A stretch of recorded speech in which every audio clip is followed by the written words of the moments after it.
وعباد الرحمن الذين يمشون على الأرض هونا وإذا خاطبهم الجاهلون قالوا سلاما والذين يبيتون لربهم سجدا وقياما والذين يقولون ربنا اصرف عنا عذاب جهنم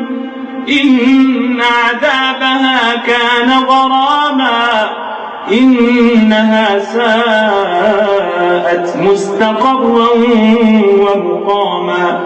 والذين إذا أنفقوا لم يسرفوا ولم يقتروا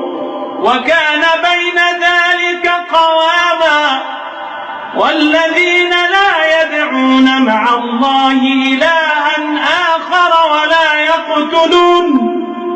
ولا يقتلون النفس التي حرم الله إلا بالحق ولا يزنون ومن يفعل ذلك يلقى أثاما يضاعف له العذاب يوم القيامة ويخلد فيه مهانا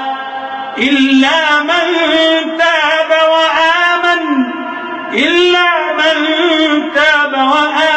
وعمل عملا صالحا فأولئك يبدل الله سيئاتهم حسنات